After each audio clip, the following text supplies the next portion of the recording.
आपको घुघुतिया पर्व की बहुत बहुत बधाई। ये जो मेरे हाथ में मालाएं दिख रही हैं, ये कुमाऊं का त्योहार है जो मकर संक्रांति के दिन मनाया जाता है। इसमें ये जो 8 के आकार का या 4 के आकार का हिंदी का जो बना हुआ है पकवान, इसको घुघुते बोल रहे हैं। और बाकी इसमें आयुध हैं, अलग अलग तलवार है, ढाल है। इसके बारे में हम चर्चा करेंगे आपसे कि ये क्या है। दरअसल में कहा गया है कि कौवा जो है ना, काकाय वैश्य देवाय स्वधा नमः, यानी कि कौवा पितरों का प्रतीक है। जब पौषी पूर्णिमा के दिन माघ स्नान का संकल्प लेते हैं और उसके बाद संपूर्ण माघ मास में शिवरात्रि के दिन तक या माघी पूर्णिमा के दिन तक जब स्नान का संकल्प लेते हैं, तो कहा गया है कि ये माघ का मास मोक्ष प्राप्ति का मास है, पुण्य प्राप्ति का मास है।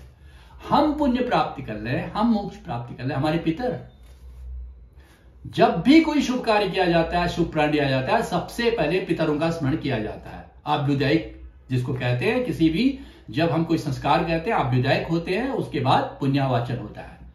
तो कौवा हमारे पितरों का प्रतीक है।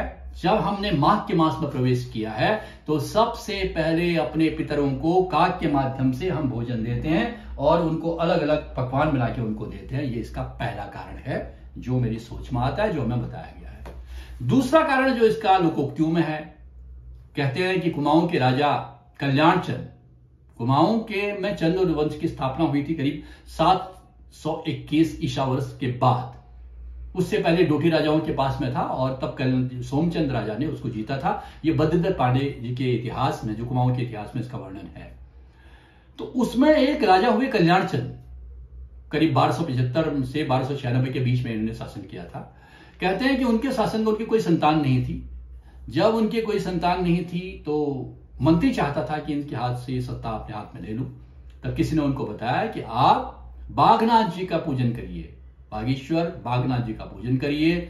और वहां बागनाथ में उन्हें पूजा की, अर्चना की, उनकी कृपा से उनके संतान की प्राप्ति हुई। और संतान का नाम रखा था त्रिलोकचंद। उसको मां उसको घुघुती कहते थे। उनके गले में एक लौकिक थी, उनके गले में एक मोती की माला रहती थी। और जब वो मोती की माला बार बार उतार देते थे, तो माता कहती थी, काले कौवा काले घुघुती माला खा ले। कहते थे, ये घुघुती की माला मैं कौवे तुझे दे दूंगी। अब कौवों के साथ बार बार बच्चों का, उस बच्चे का त्रिलोकचंद का साहचर्य होने से, घुघुती नाम था उसका साहचर्य होने से उसमें मित्रता हो गई। एक दिन कहते हैं कि मंत्री ने घुघुती को मारने का प्रोग्राम प्लान बनाया और अपने साथियों के साथ उनको उठवा लिया। जंगल में ले जाके जैसे उसको मारने गए थे, तो कौवों ने देखा, माला से उनको पहचान लिया, घुघुती को पहचान लिया। तो वह मंत्री और उनके आदमियों पर टूट पड़े, अपने चोंच से उनको घायल कर दिया। और उनमें से एक कौवा उस माला को ले जाके राजा के महल की तरफ चल पड़ा।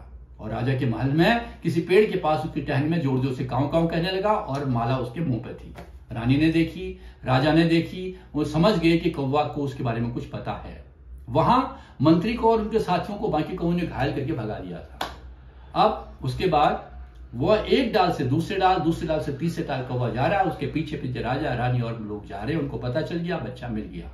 उसके बाद से कौवों का सत्कार किया गया और कौवों को तरह तरह के पकवान दिए गए। तब से कहते हैं, उसके बाद से प्रथा है, काले कौवा काले घुघुती माला खा ले। और बच्चे आजकल उसको पहन के, इन मालाओं को पहन के कहते हैं, भोल बची जो आले।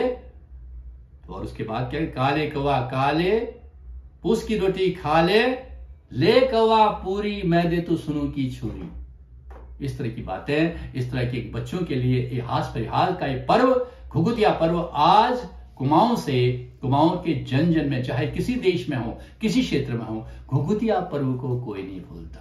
काले कौवा की आपको बहुत बहुत बधाई।